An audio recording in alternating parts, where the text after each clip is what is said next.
وضو کا جہاں تک طریقہ ہے اور قابل توجہ جو چیزیں لوگ جو غلطی کرتے ہیں، مسنون جو طریقہ ہے میں عرض کرتا ہوں اس کو کہ سب سے پہلے نیت کریں گے کہ میں پاکی حاصل کرنے کے لیے وضو کرتا ہوں یا کرتی ہوں، لیکن بغیر نیت کے بھی وضو ہو جاتا ہے، اور نیت اصل میں دل کے ارادے کو کہتے ہیں، اگر وہ بھی نہیں ہوا تو وضو ہو جاتا، لیکن نیت کریں گے تو ثواب ملے گا۔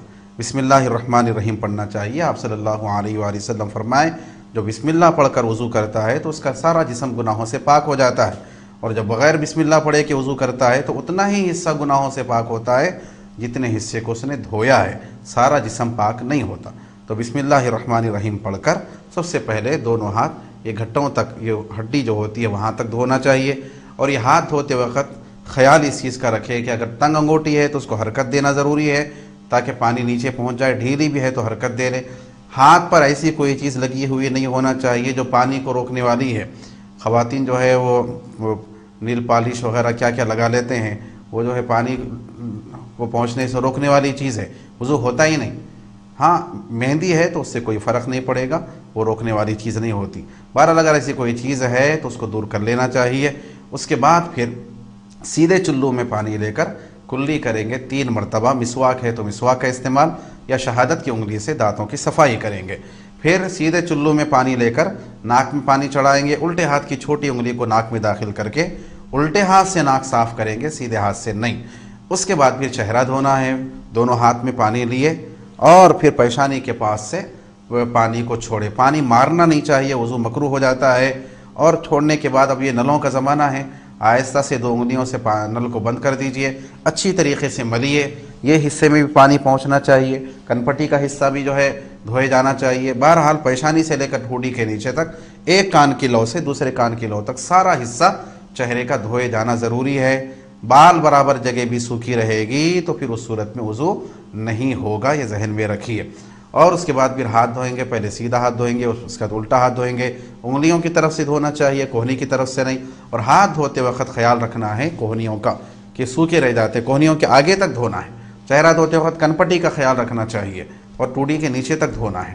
اور پھر جب ہاتھ دھونے کے بعد سر کے مسح کی بات آتی، دیکھا گیا کہ بہت سارے لوگ ایسے ہوتے ہیں جو سر کا مسح صحیح طریقے سے کرتے ہی نہیں۔ سنت جو طریقہ ہے، ہاتھوں کو بھگا دیا جائے، یہ آخر کی جو 3 انگلیاں ہیں، چھوٹی انگلی، اس کے بعد کی انگلی، اس کے بعد کی انگلی، یہ 3 انگلیوں کو ملایا جائے، انگوٹھے کو اور شہادت کی انگلی کو الگ رکھا جائے۔ یہ 3 انگلیوں اور یہ 3 انگلیوں کو اس طرح سے رکھ کر پہلے سر کے بیچ کے حصے کا مسح کیا جائے، سامنے سے لے کر پیچھے کی طرف لے جائیں۔ صرف یہ 3 انگلیوں کا حصہ لگنا چاہیے، ہتھیلی بھی نہیں لگنا، انگوٹھا بھی نہیں لگنا، شہادت بھی نہیں لگنا، درمیان کے حصے کا مسح کریں گے۔ پھر آتے وقت ہاتھوں کو کھڑا کر کے ہتھیلی سے بازو کے حصے کا مسح کریں گے، یہ سر کا مسح ہوا۔ اس کے بعد پھر شہادت کی انگلی سے کانوں کا مسح، انگوٹھوں سے کانے کے پیچھے کا مسح، اور پھر ہتھیلی کے پیچھے کے حصے سے گردن کا مسح کریں گے۔ اب دیکھا یہ گیا کہ لوگ چومتے کرتے وہاں پہ، پھر بعد میں کوہنیوں کو جھٹکتے، یہ طریقہ صحیح نہیں ہے۔ پیر دھونا ہے، پہلے سیدھے پیر کو دھوئیں گے، اس کے بعد الٹے پیر کو دھوئیں گے۔ پیر دھوتے وقت پیروں کی انگلیوں میں خلال کرنا چاہیے، ہاتھ کو بھگا کر اس کی چھوٹی انگلی سے انگلیوں کے بیچ میں پانی پہنچانا چاہیے، تلوے کا خیال کرنا چاہیے، پیچھے جو ہے ایڑیوں کا خیال کرنا چاہیے کہ اچھی طریقے سے وہ بھیگے ہیں یا نہیں، ایسا تو نہیں ہے کہ پیر کو کوئی چیز چپکی ہوئی ہے جو پانی کو لگنے سے روکنے والی ہے، ان چیزوں کو، ایسی چیزیں نہ ہو، اس چیز کا خیال کیا جائے۔ اور وضو کرنے کے بعد دعا پڑھنا ہے۔ آپ صلی اللہ علیہ وآلہ وسلم فرمائے کہ جو کوئی وضو کرنے کے بعد آسمان کی طرف چہرہ کر کے یہ دعا پڑھتا ہے، اشہد ان لا الہ الا اللہ وحدہ لا شریک لہ واشہد ان محمدا عبدہ ورسولہ اللہم اجعلنی من التوابین واجعلنی من المتطہرین، کہ اللہ مجھے توبہ کرنے والوں میں سے بنا دے اور مجھے پاک رہنے والوں میں سے بنا دے۔